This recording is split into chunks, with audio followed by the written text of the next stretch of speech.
de safou, velours papaye ou encore gnocchi de banane plantain. Cette ancienne basketteuse a troqué les chaussures de sport pour les ustensiles de cuisine. Elle est devenue chef, créatrice d'une marque d'épicerie fine. Et ce soir, elle vient révisite notre réveillon aux saveurs du Congo-Brazzaville. Nathalie Sherman, bonsoir. Bonsoir. Soyez la bienvenue sur le plateau du Journal Afrique. Alors, vous nous avez apporté plein de petites choses que vous avez concoctées pour le réveillon. Ce sont des apéros dînatoires. Tout à fait. Alors, expliquez-nous un petit peu, qu'est-ce que c'est? Alors, on va partir par là. Nous avons des petits croissants de safou et au poisson fumé. Là, nous avons des feuilletés de niébé au bœuf. Ici, nous avons des petits croissants de sakasaka. Et là, c'est le classique du réveillon. On a la crème safou. Alors, peut-être que je peux goûter? Bien sûr. Et nous avons ici le foie gras.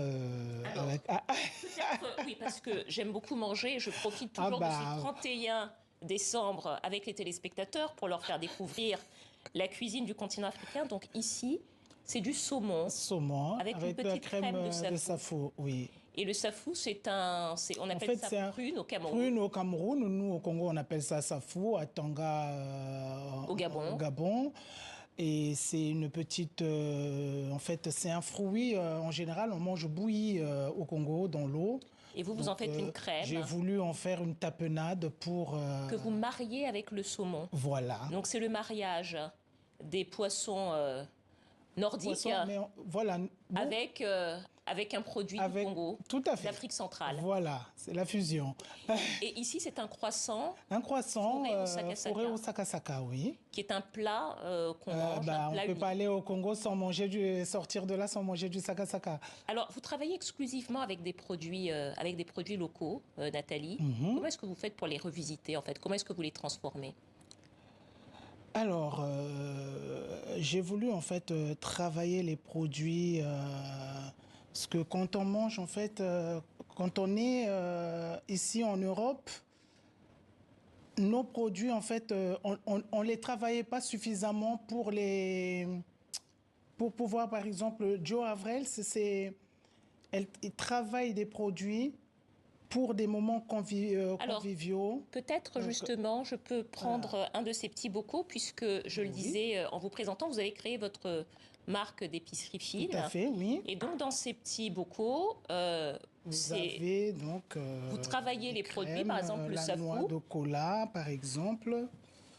Je ne sais pas si vous connaissez la noix de cola. Ce sont des saveurs typiquement africaines. Typiquement africaines. La noix de cola qui est un petit qu'on utilise. C'est une petite noix, Petite noix très amère. Qui est amère. Et donc vous faites ce velours qui est sucré. Voilà. Vous mariez parfois avec le foie gras. Tout à fait. Marié souvent avec le fromage plutôt. Là, par exemple, j'ai fait une petite mousse de noix de cola. Mais vous allez avoir en fait la subtilité de la noix, mais sans avoir cette amertume. Alors, Nathalie, ces produits, vous les préparez notamment pour des clients, puisque vous avez un service traiteur. Oui. Et en quelque sorte, vous évangélisez sur la cuisine de votre Afrique centrale. Qu'est-ce que vous dites pour promouvoir cette cuisine? Là, on a des apéritifs, mais vous faites également de la cuisine qui se déguste en déjeuner ou en dîner. Écoutez, les produits, en fait, la cuisine africaine, elle est un peu en arrière par rapport aux autres, en fait, cuisines. Et le but, en fait, de Joe Avrels, c'était d'aller, en fait... proposer un produit qui s'adapte au palais en fait occidentaux pour pouvoir leur faire découvrir et faire aimer les cuisines, en fait, la gastronomie africaine. Oui, parce qu'on connaît beaucoup quand même la gastronomie africaine en Europe, mais plutôt la gastronomie d'Afrique de l'Ouest, c'est ça? C'est l'Afrique de l'Ouest, souvent, on parle de l'Afrique de l'Ouest, mais l'Afrique centrale... Avec le mafé, par exemple. Voilà, mafé, le tchéboudienne, le poulet yassa, c'est vraiment des... Voilà, oui, c'est des pays... les recettes de l'Afrique de l'Ouest, mais l'Afrique centrale ou Nous, le Congo, par exemple, on parle très peu de la cuisine congolaise. Et qu'est-ce que vous aviez envie d'apporter de différent? Alors, envie d'apporter, en fait, ce que j'ai apporté de différent, c'est de bannir, en fait, c'est une cuisine saine, une cuisine raffinée. Donc, apporter, comment dire, quelque chose de nouveau. Je n'ai rien inventé. Je ne fais que revisiter ce que nos... Vous faites des mélanges un peu voilà, différents. voilà, oui, c'est revisiter. Là où on va mettre 1 litre d'huile, je veux mettre 3 cuillères d'huile et le goût ne va pas changer. Et c'est pour la santé, c'est bien. Donc, on propose les crèmes, que ce soit en crème salée ou en crème sucrée, c'est toujours partir avec des bases vraiment moins gras ou moins sucrées. Et là, par exemple, ce sont des desserts que vous avez juste à côté de vous et qui font penser à des desserts italiens, mais ce sont avec des produits locaux. C'est les produits, en fait, là, on va dire, c'est une fusion qu'on vient de faire là parce que c'est un tiramisu, mais que j'ai fait à la fleur d'hibiscus.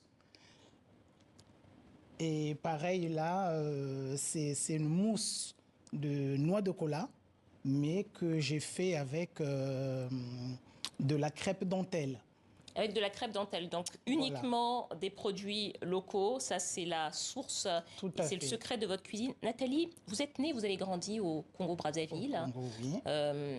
Et vous étiez basketteuse, vous avez joué dans l'équipe nationale, Oui. les Diables Rouges. Qu'est-ce qui vous a poussé ensuite vers la cuisine, un jour, tout d'un coup? Un jour, tout d'un coup, mais la cuisine, en fait, moi, j'ai commencé, je suis née dans la casserole, j'ai commencé très, très jeune à cuisiner. J'ai toujours aidé ma maman à cuisiner, donc à l'âge de 8 ans, je cuisinais déjà pour toute une famille. On était 7. Et en fait, c'est parti de là. Et ensuite, j'ai beaucoup voyagé avec mon mari, où vraiment j'ai découvert plusieurs cultures culinaires partout où je suis passée. Et ça n'a fait que renforcer en fait cette passion et cette envie de cuisiner. Est-ce que le mariage entre les saveurs congolaises d'Afrique centrale et les saveurs occidentales s'est fait assez facilement? Est-ce qu'il prend assez facilement dans le cœur du public, hein, des gens qui viennent déguster votre cuisine?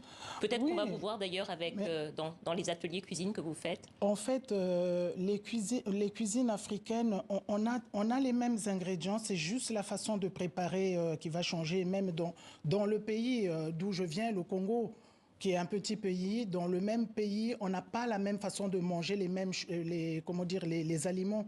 Donc, quand on est au nord, on va manger le poisson autrement. Quand on est au sud, c'est pareil, on va manger le poisson autrement. Donc, on part des mêmes ingrédients, mais au bout, en fait, chaque cuisinière va faire sa mixture à sa façon, selon son envie. Alors, moi, je vais goûter ça, Nathalie, parce que c'est du saumon à la crème de safou. Le safou, je sais ce que c'est, mais je voudrais quand même dire si c'est vraiment le goût du safou. Et je dois dire que oui, c'est vraiment le goût du safou. Et ça se marie très bien avec le saumon. Et je m'arrête là parce qu'on ne parle pas la bouche pleine. Merci beaucoup, Nathalie Sherman, chef cuisinière et créatrice d'une marque d'épicerie fine. Merci à vous, c'est la fin de ce journal. Et au nom de toutes les équipes qui ont préparé cette édition, eh bien, je vous adresse nos meilleurs vœux pour 2024. À l'année prochaine.